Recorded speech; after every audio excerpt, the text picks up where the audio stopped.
Hi guys, this is Shrimmo Carlos. On tonight's video, I'm gonna give you my review of X-Men '97, season 1, episode 10 of this three part story arc ending season 1 finale of X-Men '97. The King of the Sentinels and the fight for Earth X part 3.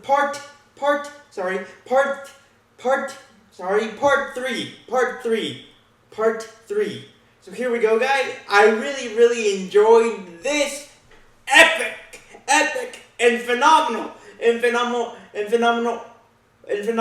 first season finale of season finale of X-Men '97. I believe that the writers and the directors of X-Men '97 just did they didn't do a great job. They did a phenomenal atomic job they didn't do a great job. They did an atomic awesome bomb of a job with this season finale. So here we go, guys. Like I said, both in my English and Spanish review of episode 9, part 2 of this 3-part story arc season finale of season 1 finale of X-Men '97. Things look bleak and pretty disturbing for our favorite mutant group. But there's light underneath the tunnel, or at the end of the tunnel, or beneath the tunnel. Either way, so here we go. Like I said in my previous video of my review of episode 9 of X-Men '97, Rogue and Ricardo had become allies with Magneto, and then I told you guys that Magneto did his best Mortal Kombat fatality impression on poor Wolverine when Magneto took all his magnetic energy and focused it on Wolverine, and that magnetic fatality by Magneto sucked all the antilabium and some blood and some actual blood from our favorite tough mutant Canadian. So after seeing this happen, Rogue and Ricardo, the new Jubilee in X-Men '97, the new kid, basically, we're like, dude, Magneto, no. But thankfully, after seeing this, both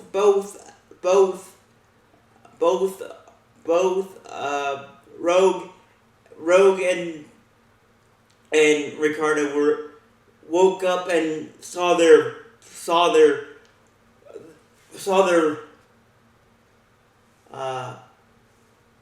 rectified the wrongs by rejoining the team. But but unlucky for Magneto, Professor X got his conscience into the mind of his former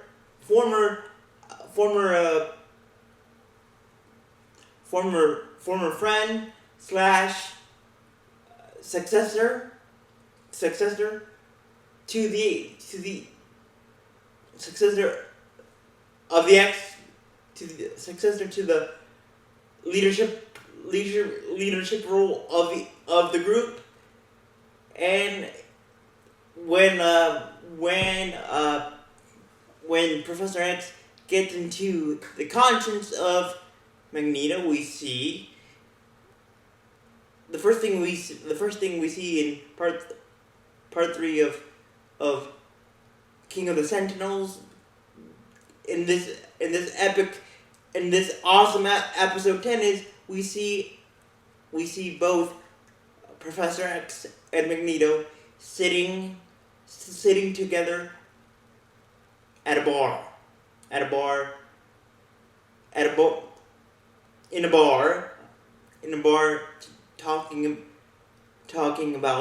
talking about their past relationship, and their current situation, and their current relationship, which is the relationship that is happening now. So, but Magneto is like to Professor X, you betrayed me. I thought you were my friend. You betrayed me. You deceived me. You betrayed my friendship over your philosophy of mutants and humanity should come together, instead of you joining me. And Professor X was like, no, Magneto, no, Eric, I didn't betray you. I didn't betray you. Actually, we both didn't betray us. We hurt each other. We hurt each other, one another, in the past. And now you're in the past. Now we're hurting each other again. But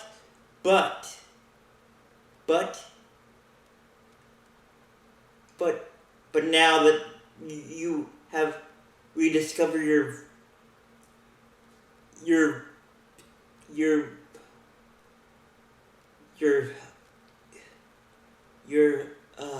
evilness again, your mental state, your mind is in chaos, and I'm going to get you out of here before the wild waters, or before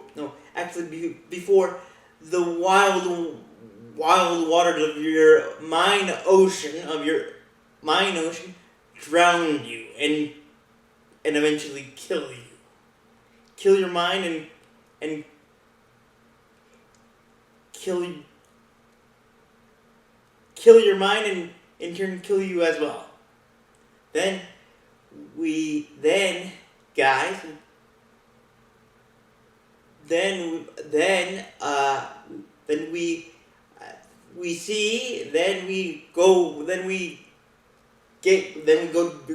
go to the ground fight, meaning where we left Cable,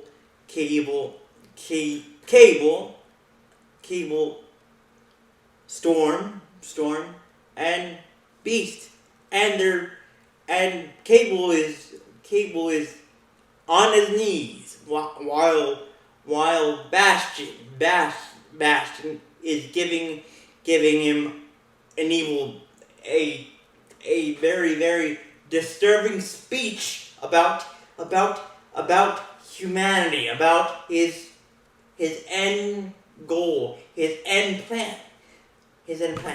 Basically, what Bastion tells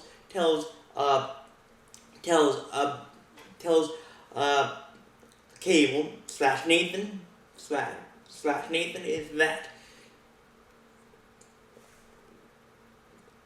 I'm doing this with my sentinel brothers and family members to save humanity from itself. And after I do that, I will create a new form of humanity. Oh, and by the way,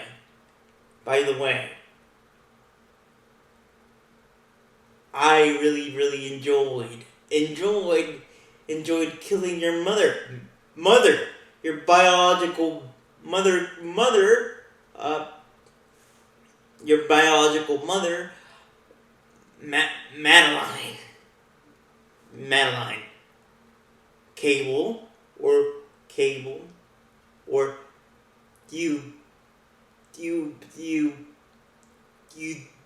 dirt seed, or dirt offspring. But then we can't forget about Mr. Sinister. And after hearing this, Mr. Sinister is like, you're planning to kill this dirt seed, aren't you, Bastion? And Bastion says to Mr. Sinister, yes, I'm gonna make him an example for humanity. And Mr. Sinister said, I thought we had an agreement. I thought that you were going to you were going to give me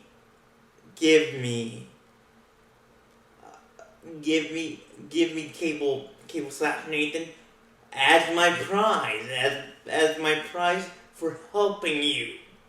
But then Bastion was like, no, I have a better idea. Is to make him as an example that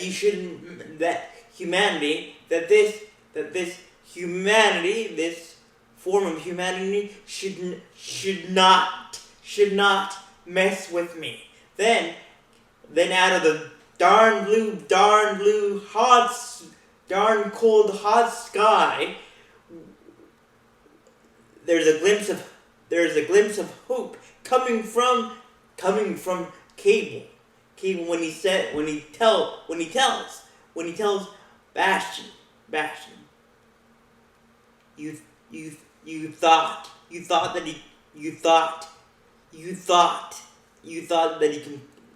that he could kill my mother, but it turns out you can't, Bastion. Then we see the waters from that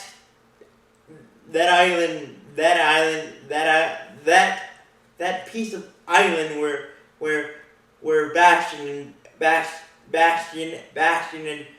and Mr. Sinister are holding Beast and Storm and Cable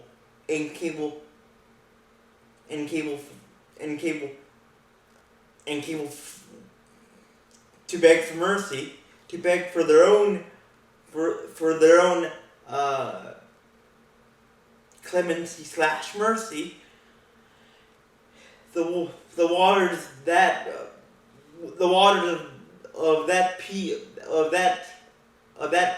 part of ocean or lake are start to move. And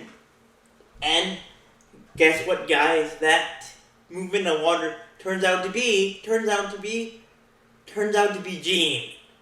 Turns out to be Jean herself. Jean did not die. Yes, guys, Jean is alive and well. But this time not as Jean. Not as Jean as we know her as, but as Phoenix. Yes. Apparently Bastion slash Sinister slash Mr. Sinister forgot to mention to Bastion that Jean has the energy of the Phoenix. And with this energy, Jean, as the Phoenix, with this type of mutant awesome mutant power of the Phoenix, for the Phoenix, Jean was able to basically take matters into her own hands. First of all, she shaved the head. Yes, she shaved Mr. Sinister's head clean. Yes. So basically, what I'm trying to say to you guys is that Jean as the Phoenix, or with her Phoenix energy or Phoenix power mode, she made Mr. Sinister bald and ugly and uglier and ugly and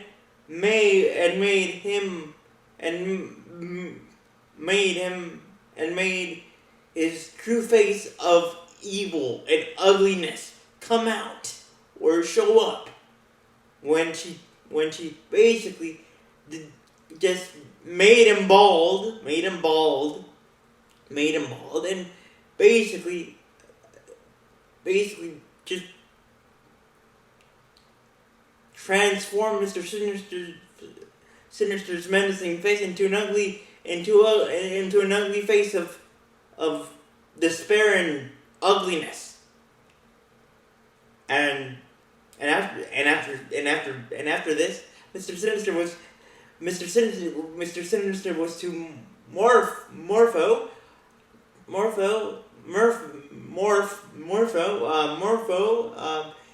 He was like, Mr. Sinister was like, can you show me my real face? And Morpho was like, sure. And he transformed his face. He morphed his face into Mr. Sinister's ugly face. Then we find out something that was a secret, that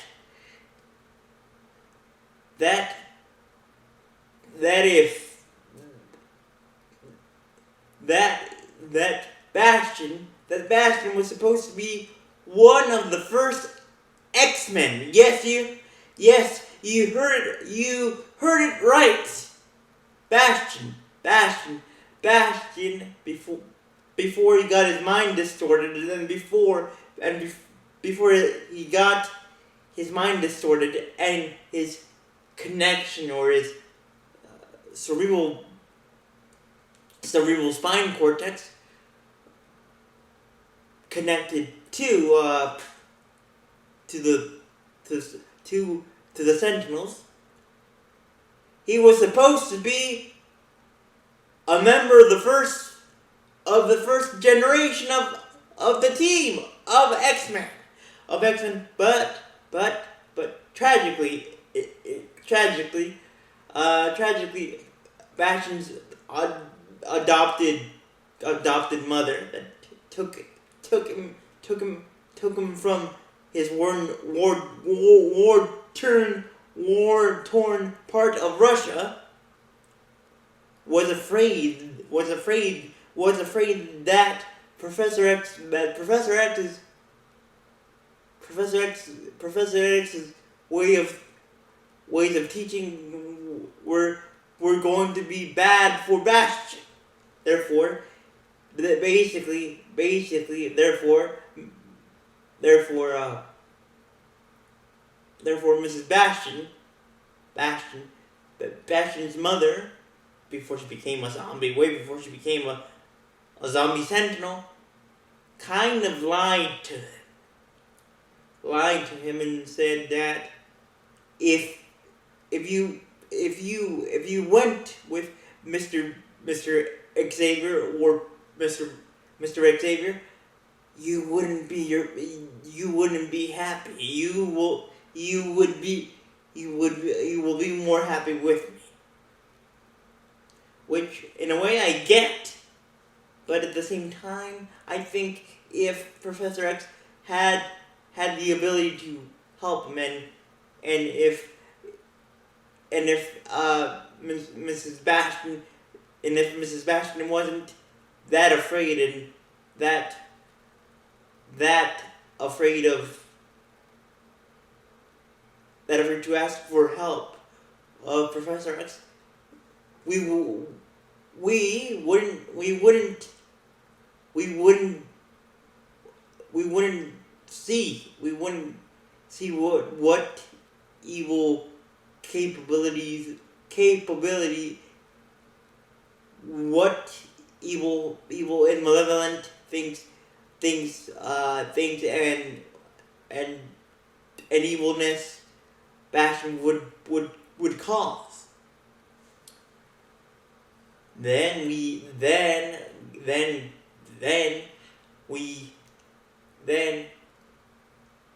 after all of this, after Jean takes out the energy of the Phoenix out of her system. Bastion is like, you thought that your Phoenix powers could stop me and your friends as well, meaning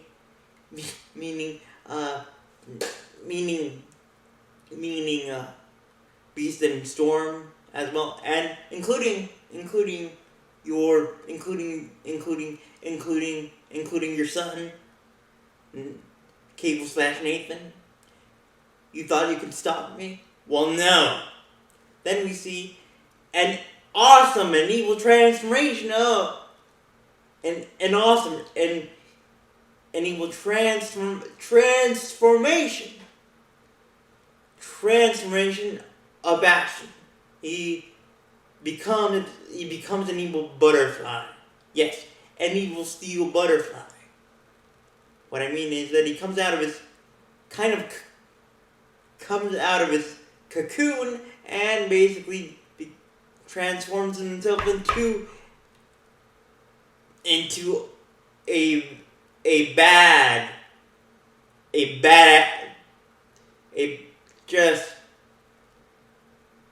he becomes more sentinel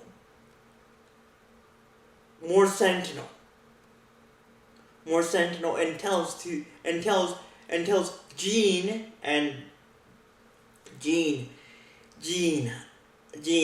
Beast and Storm and Cable that his real family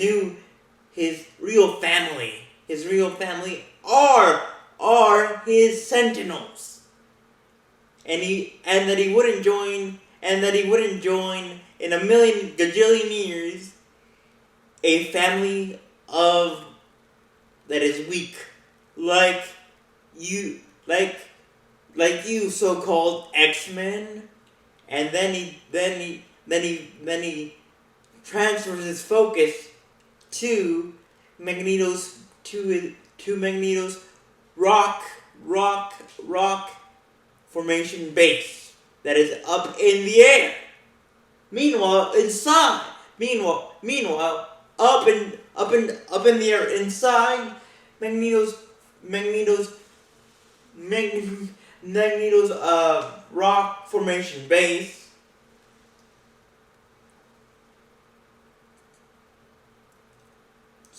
Cyclops, Jubilee, Ricardo, and Rogue are trying to find their way out. Their flying way out. And then Professor X tells them. Then Professor X gives a telepathic his telekinetic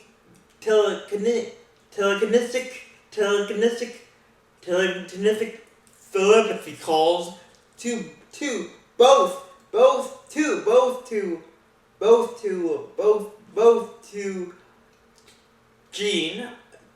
Jean and Cyclops, and Professor X says, Cyclops, Jean, I'm my conscience and myself are inside Magneto's mind, and I'm trying to get him out of his tormented mind before the water of his mind ocean drown us both. And before you say anything, even though he didn't say this, even though Professor X didn't say this, but he kind of paraphrased it by saying this to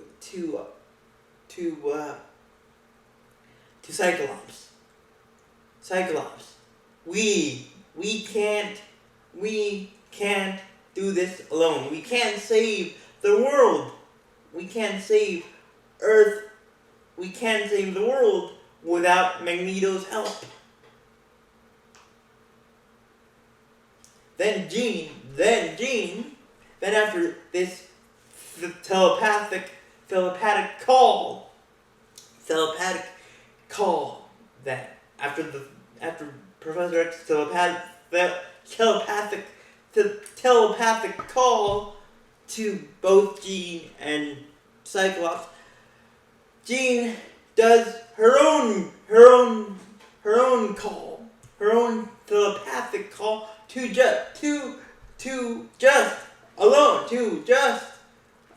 Cyclops and the rest of the team, and the team that is up there, and Jean tells Cyclops that Bastion has come out of his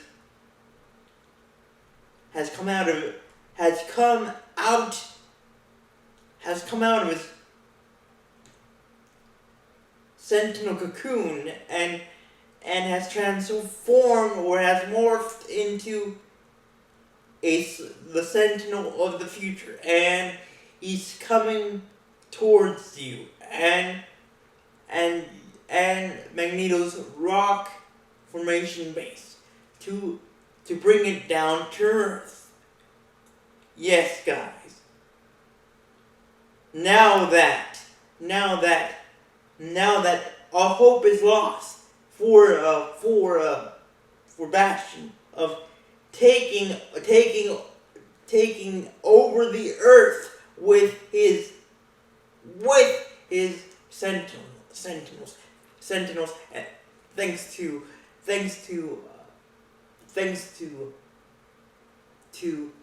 Jean's Phoenix energy, the only option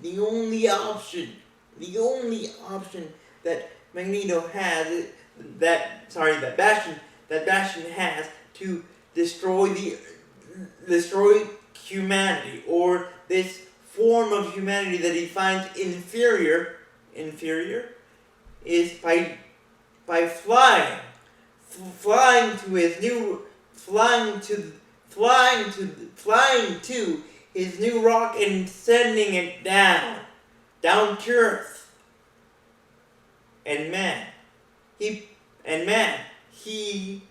punched, and man, he got there with such he got to Magneto's rock formation base with such force and such speed that he created a hole.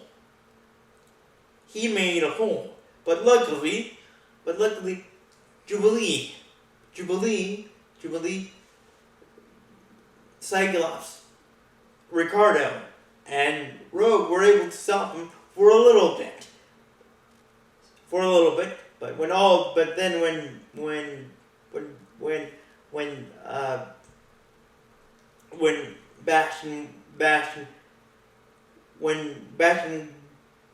hope was lost and Bastion got a little bit closer to his objective, something happened. A sentinel that even I thought, and maybe you guys thought, was being controlled by Bastion himself, came to the rescue, because that sentinel that came to the rescue of Cyclops, Ricardo, Jubilee,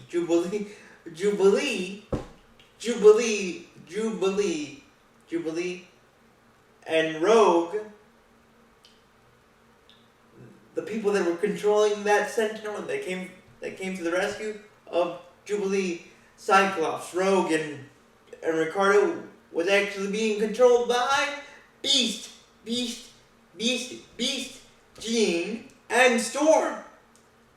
And then Storm was like to Cyclops, don't worry. Your son, Cable/Nathan, is being taken care of by Forge, aka guys, Professor X's old friend that helped Storm get her powers back.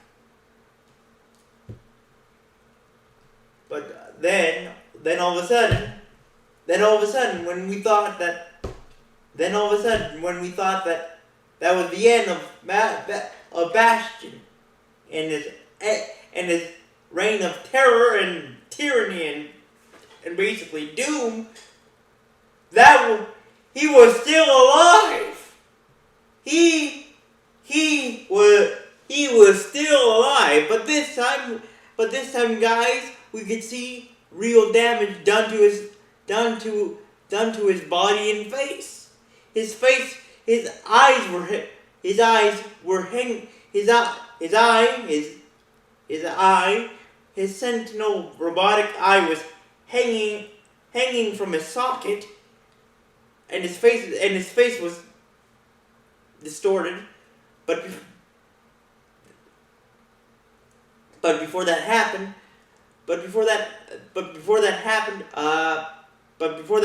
guys, Rogue gave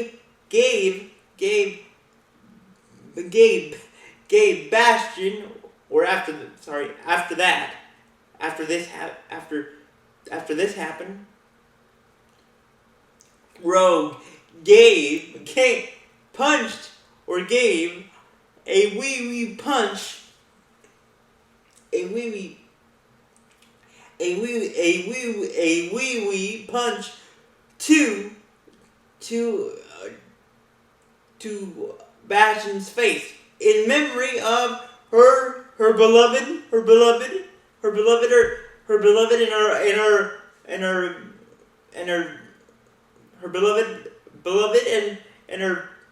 her favorite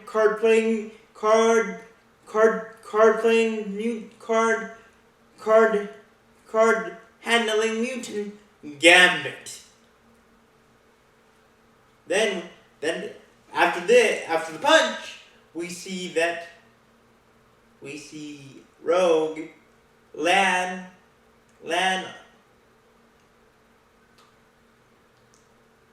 on a surface, on a moon surface, where she's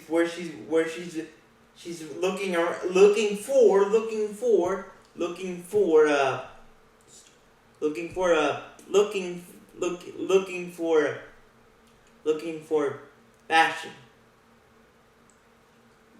but she can't find him until Bastion surprises her and tries to choke her out. But luckily, before getting choked out by Bastion,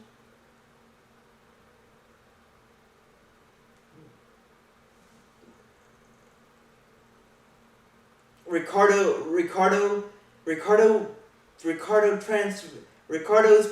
mutant powers show up, and now his name is not Ricardo. His name is Sunspot. Now Ricardo's mutant powers are that he can control the sun, the light of the sun, and Sunspot uses new found power and foundation to an advantage, and both he and Rogue start beating the holy crap out of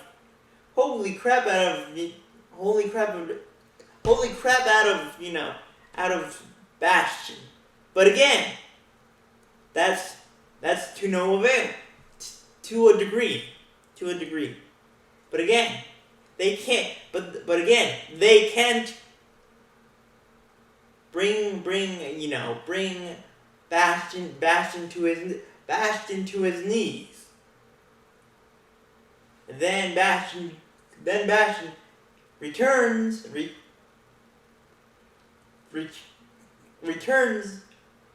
the favor by again attacking and almost killing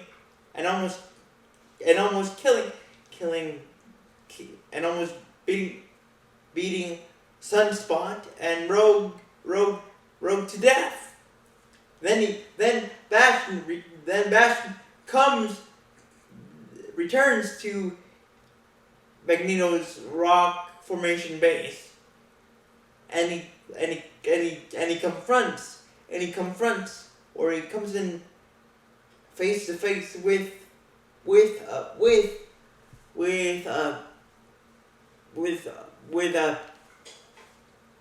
Cyclops, and Cyclops is like he uses his visor and he says, "You will never hurt my family again," with such gravitas. He looked like a very, very angry Undertaker. I would call him the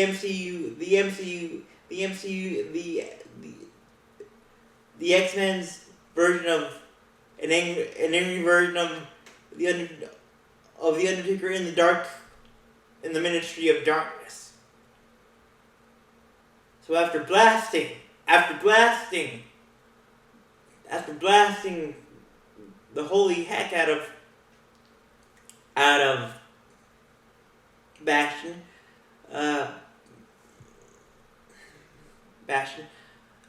the team tells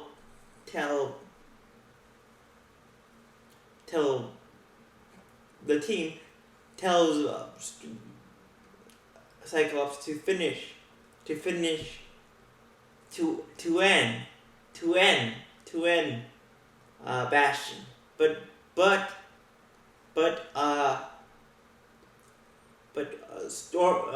Cyclops says to the team, "Guys, no.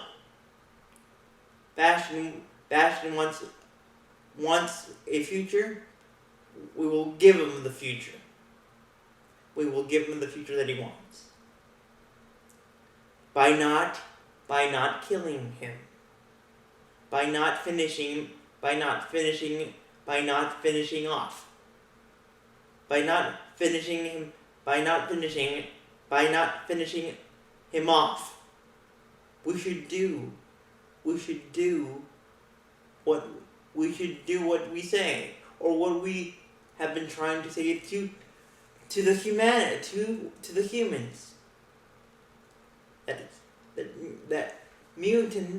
That us mutants don't kill. Don't kill. We mutants don't kill. We save. So with that, guys. Guys, Cyclops spares the life of Bastion. But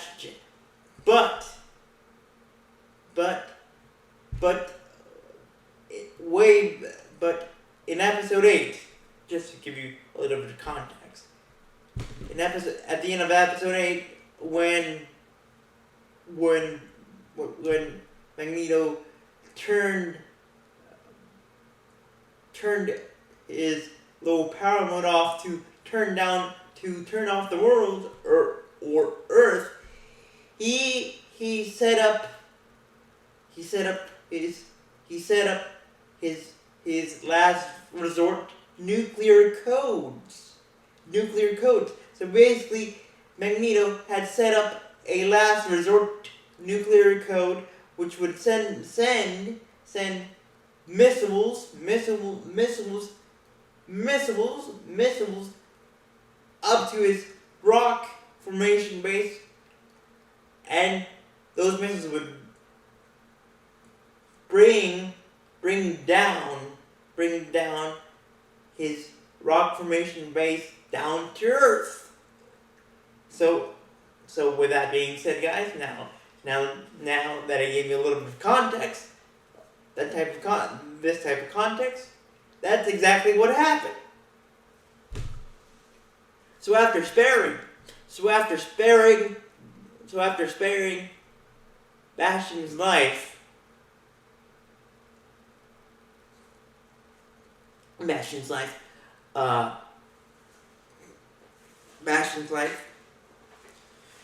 Cyclops was like, oh no, we forgot that Magneto had set up his last resort nuclear codes to bring down his rock formation that he built, that he magnetically built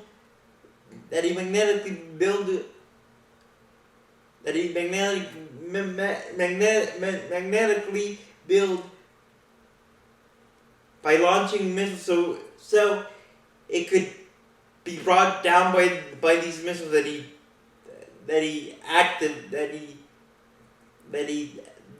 he put on this code as last resort to be activated, so these missiles could bring down his rock formation base down to Earth and crash it down and basically make a mess of the Earth. So after realizing this, Cyclops was like to the team, guys, do we have any ideas? But thankfully, Beast is smart, or Hank.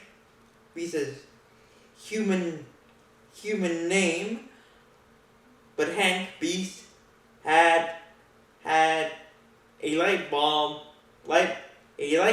moment, and he said, "I got it." But it might not work.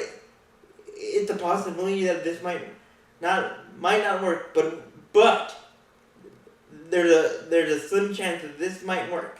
But if we synchronize our abilities to a T, we can switch the degree, the angle, the angle and direction and the degrees of Magneto's rock formation base, and stop it from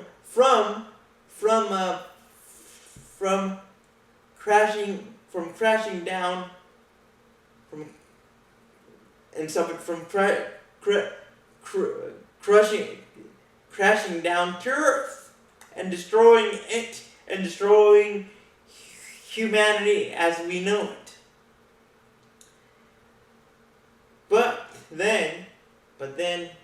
again, Bastion was still alive. And he was still kicking, and then we see the plan, Hank's idea come to fruition, and during the plan, Cyclops was like to Bastion, give me your hand. We're falling. We're falling. The Magneto's rock formation base that you kind of stole, or that you call your own now, is falling down to Earth. But before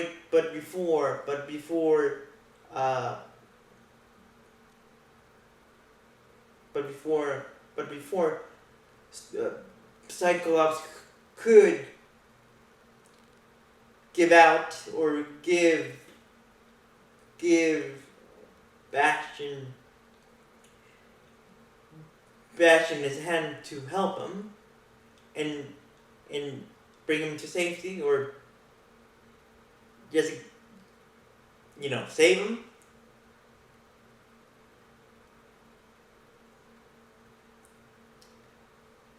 He blew up. Bastion blew up. Bastion blew up and died. Then realizing that the Bastion problem was gone, again, another problem arose. How are we as a group, guys, going to be able to redirect the direction of Magneto's rock formation base from crashing down to Earth? Then meanwhile, inside the mind of Magneto, of Eric, Professor X was like, you know who you are. Your family tragically died. I know that.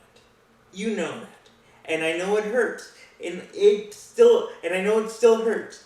But you and I used to be close, and we used to be brothers. Let's be brothers. Eric Magnus, which is Magneto's real name. But in time, when you got to know me, Eric, you decided to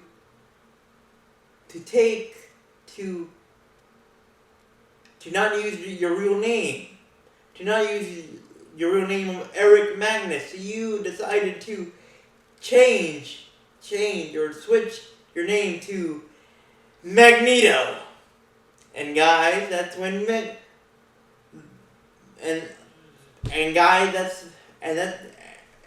that's when the rebirth of Magneto happened, and with Magneto up and about again, with more power, with extra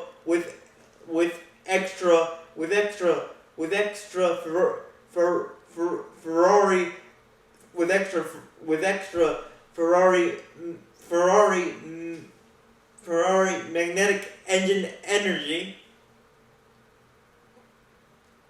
the team with Magneto and of course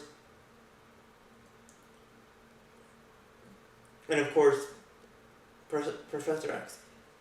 Professor X vanished, or went boom with went vanished with Magneto's rock formation base. But luckily, tragically, but luckily as well, Jubilee and Ricardo were able to escape the Magneto's rock formation base before the rest of the team vanished with it.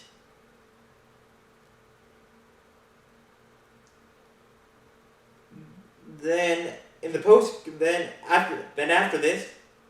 after this, in the post-credit scene, we see Forge looking, or still searching for the rest of the team, who are presumed to be dead because again they vanished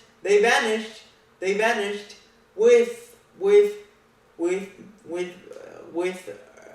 Magneto's rock formation base. Then we see in this same post-credit scene that an old friend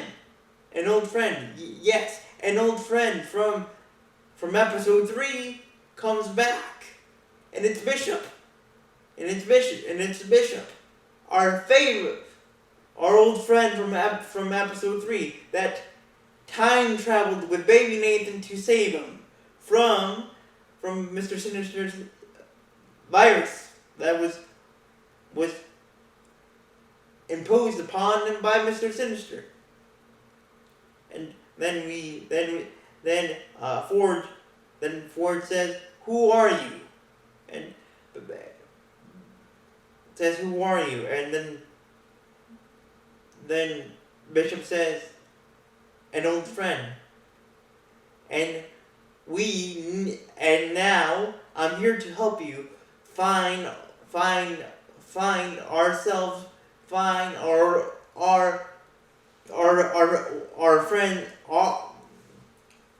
friends that are trapped, that got trapped in time by someone or by something. And guys, that something is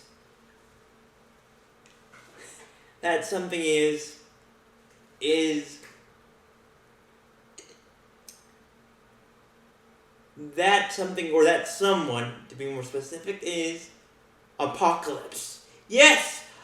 Apparently Apocalypse, or Mr. or the Master of the Four Doomsday is coming.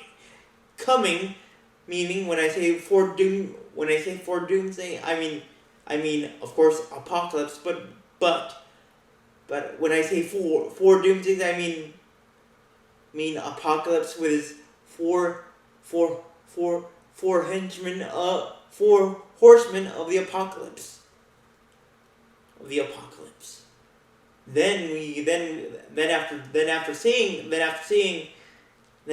After seeing that Apocalypse is coming,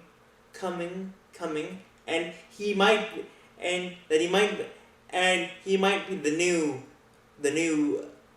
new evil force in season 2 of X-Men 97. We see that Rogue, Nightcrawler, Professor X, and Beast are lost in 600 or 300 billion BC Egypt. Meanwhile, on the other side of the coin, we see that Cyclops and and um,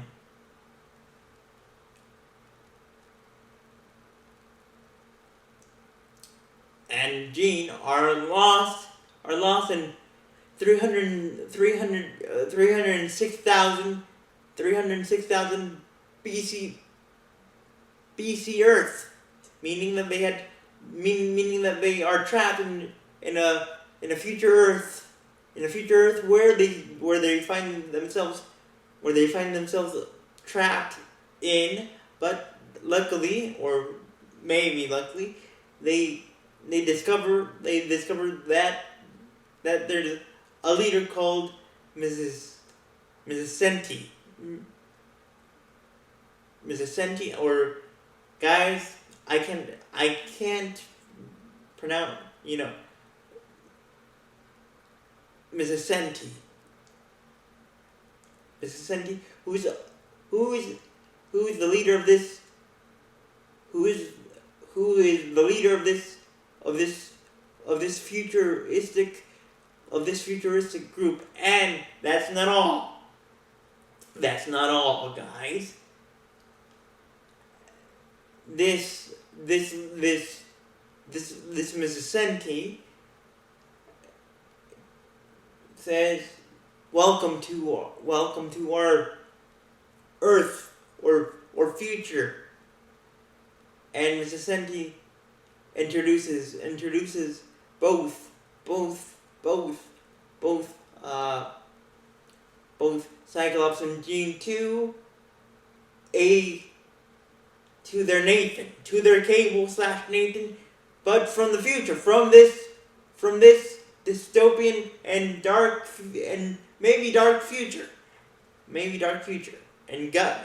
and that's how, and this is how episode 10 in season 1 finale ends of X-Men. Season one finale of X-Men 97 ends, guys. So thank you for watching. Leave a like and let me know. And again, thank you for watching my videos on this first season of X-Men 97. And let me know what parts of this epic first season of this epic and awesome first season finale, for season one finale, you liked. So with that being said, thank you guys for watching my videos on this series. Leave a like and thank you and bye.